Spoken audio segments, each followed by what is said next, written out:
What's good, everybody on YouTube? Driver Squad, what's going on? This is Chase Way with something. It's something special to me. I want to use my grandparents out here for their word of wisdom and knowledge through relationship and life. Something that I can't wait to experience with and grow. Um but also, I know they not gonna be there in the future. So I just thought of an idea to ask them some type of questions that I can that I thought of that I hear other marriages or other relationships that they go through, and I just wanted to have their take or input on it because I know they're not gonna be in my life once I step into marriage or step into another relationship, or if I'm having troubles, I'm gonna at least want to just hear what they got to say, what type of experiences they went through and how to go through it because we all need help. Can't do it all by yourself. This what this video is gonna be about. Just basically they just sharing their knowledge with me and with y'all. If it helps, kudos. But it's really for me and for my memory's sake. So if you enjoy it, enjoy it. If you don't, you don't. But this is for me. But I just hope y'all sit back, relax, and enjoy this. I got flavor. You need to get some. I got lipstick on my teeth. No, you straight. Okay. All right, next question. How did y'all stay united after y'all first marriage? Oh, well, not after first marriage. After y'all first year of being married. I'm sorry, I read that too quick. How did First y'all? year? How did y'all stay united after the first year of being married? After the good first year, as they say. Just continue doing what we were doing the first year. We made it through before let me see, we were the first 5 years. Well, really the first 5, 6, 7 Well, years. We had a little rough spot. We had some rough spots and stuff. Cause it ain't nothing peaches and cream. It's peaches and cream when you first get together. But I'm only talking about the first year. How was the The first first year, year? Yeah. the first year was perfect. Well, no problems the first year. Now, how did y'all get over that? How did y'all stay united after? After the first year. honeymoon section. After the honeymoon was over, Yeah, the first how year. did we continue on with the year after by getting mad at each other and making up and then a whole lot of making up and keep it moving. There That's you it. go. That's simple. That's Appreciate it. simple. Yeah, A whole lot I of mean, making up and keep ain't it nothing moving. wrong with being reminded though. Yeah. yeah. And I would add to that, and I think it's kind of crucial. We both, it was a little rough the first year because we did move kind of fast. But what we did, I remember, and you remember this, we come together, and after the zenith of the height of the honeymoon period, what we did when we went through those rough spots, We would and talk. we actually have separated a few times, but what we did, we come back together, and I remember holding her hand and talking to her. I said, listen, we both have gone through this before. Why repeat this cycle? And then plus, everybody knows church and God will bless you and God's going to help you. Well, we knew all of that. And on that note, prayer and stuff and God and all of that wonderful stuff will not aid in a marriage if you don't do basic fundamental things, which is what kept us together. I would always work. She helped me because I didn't make a lot of money. We worked together. So I would say people coming together and working, but benefiting from the past. So after we went through that little catharsis and that little bubble we went through, the honeymoon period, and it kind of started to die down a little bit, then I would say to anybody else, you have to take the benefit of experience. We both have been married before. Here we're going through the same thing again. Well, what's wrong? Let's not repeat this. So I looked in her eyes, held her hand, and said, listen, we're going to go through some rough periods. That's a part of life. We were young, but we knew that was inevitable. Let's agree to stay together no matter what. Who was that? Tina Turner was that? Let's stay together. Or Al Green or somebody. Al Green. Said, let's stay together. And I looked in her eyes and I said, so no matter what. And we met that. That came from the heart. And after that, moving on up, we had bumps in the roads. That's what I like to call it.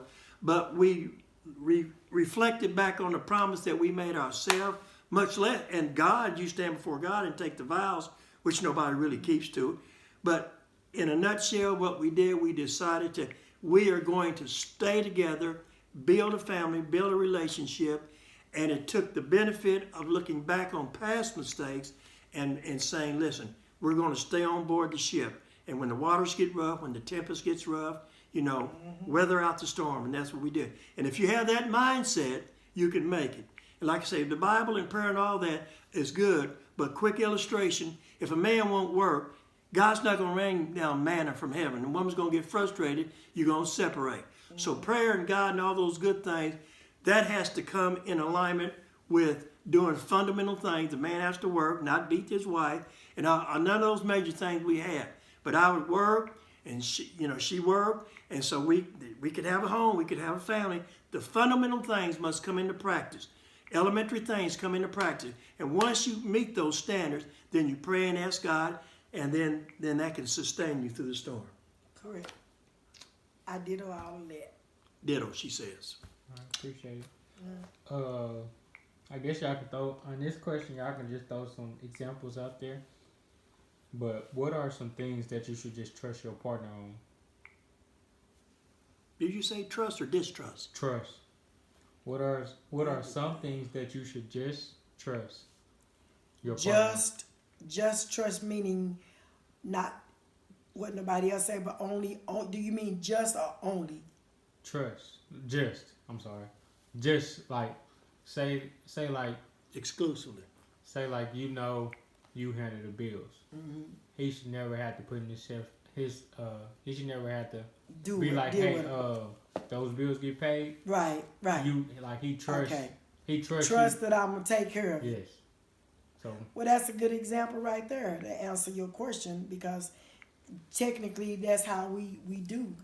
Basically, my husband, from day one, he worked, bring his check home, and give it to me, and we put our money together.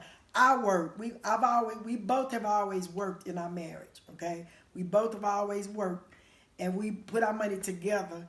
And he would literally bring his check home, give it to me.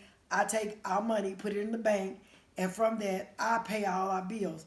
Now, our bills are our bills. Like we knew of a couple that we had friends growing up that she would say, well, that's his bill, this is my bill, that's his money, my money. You'll never get nowhere like that. When you're married and you're one, you should trust your mate, and whichever one is elected to take care of the bills. If y'all choose to do that, that's fine. But it's what you guys both agree to, whoever's going to handle that part.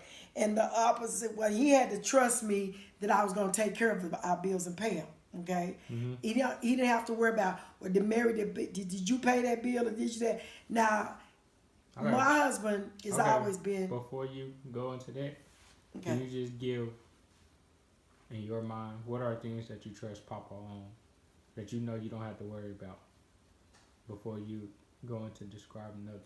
That he's going to provide for us, and that I could trust him and feel safe and secure to knowing that my husband is going to go to work and take care of us, and I don't have to worry about, okay, how we're going to make a house payment, how we're going to get the bills paid, because I could trust, and I felt that security of knowing that my husband was being the provider and the man that he should be for me and the kids, period.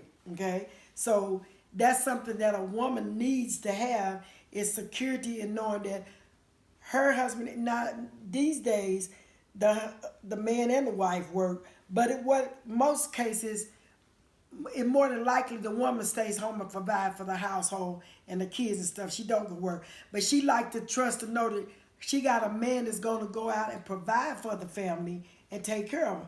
That I could trust in my husband, safely trust in that, knowing that he was a good provider and that he was going to make sure that we had and what we needed to sustain us and the family. Okay. So that's something that you depend And on. I trust and I depend on my husband. He makes decisions, and with his talking, because he tells me, and he say I don't listen to him, but I do. But my husband has taught me a lot of things. He has, matter of fact, everything, because he's gonna always make the right decision in the situation. He might be slow about it. I'm real impulsive in doing things, but I can trust that he's gonna tell me whether I'm right or wrong. I give a good example. Like I've gone through some difficulties on the job and had some different circumstances where I've had some problems on the job with a person or something. I come home and talk about it to him. My husband, one thing about him, he always tell me when I'm wrong. No matter how much he loves me, I can trust that he's gonna give me the correct advice, not the advice that I want him to tell me, or he's not gonna tell me what I want to hear from him, but I can trust that I know that he's gonna always give me the correct advice, what's right for me, the right way to handle a situation. Not only with me, but he handles anybody.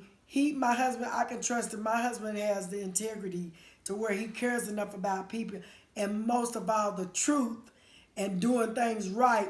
I have that trust in him. I know that he's gonna tell me the right thing to do. That I trust in him. That's one thing. My number one thing that I have trust in him, in his integrity of doing what's right and telling me to do what's right. No matter how much he loves me, he gonna tell me the right thing to do. And if I'm wrong about something, he'll tell me that. And like a lot of times, I might not feel like it at that time, him telling me that, but I listen to him, and he'll always tell me, well, you wrong, Mary, about that. And in myself, because I know that I trust him, that he's going to tell me whether I'm right or wrong, I might not be feeling it, and I might say with my mouth, I don't want to hear that.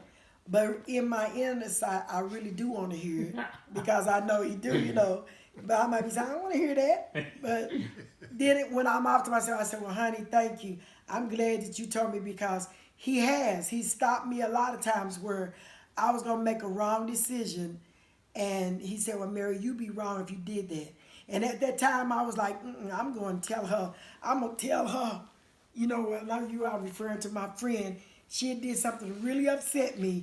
And I was ready to go really just let her have it. But my husband, he said, because he always tell me when I'm wrong. And when he sees it, I'm going to go do the wrong thing. He said, well, you would be wrong if you do that. You don't need to do that. And at that time, my emotion was like, yes, I am. I'm finna go tell her.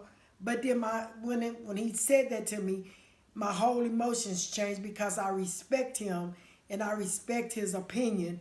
And I know when he's telling me something is the right thing, then I trust that. And the same thing Yeah, with her. What are some things that you trust on her? Or My wife epitomizes the very core and nucleus of the home. The apparatus that runs and operates and turns the home is her. Particularly when we started out, I always had a concept of, put everything together, our thoughts together, our emotions together, be together, our money together, and she's handling. And the majority of people that I've met, they don't do that. And it's foreign to me, because it's like, you got your bank account, you got this, you got that. That's separation. If that works for you and floats your boat, fine. But with her, again, getting to my central theme, she epitomizes the working parts and movement of the home. She's always been a nurturer. She's worked and come home and cook and take care of the kids. And she talks about me working. Yes, I walked to work when the car broke down. I was a working man.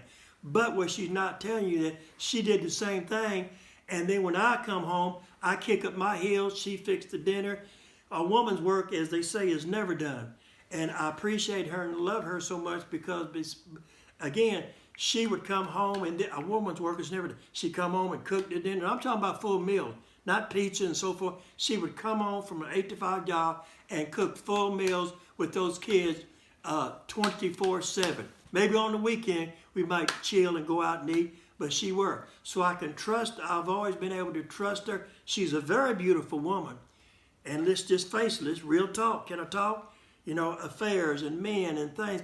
I've never, ever had that concern with her. She goes out abroad. She's now a real estate lady, so forth and so. I've not one time in all the years we've been married. So what I'm saying, I can trust her. Home. She's human. She's human. You know, guys talk to her, this, that. She'll come home and share with me. I just laugh. And sometimes I say, hey, nobody said nothing to you in the last 2 or 3 months. You haven't said. And of course, that's just our little personal zany way. We got different characters. But again, the point being, I trust her. I trust her. Why? Because she's always shown that her love and concern, number one, is always the home. She might look and listen, and she's human. But again, she'll take care of this family, and she's not going to deviate and go too far from any practice, anything, any idea, or do anything that will harm me or the family. And so in that, I trust.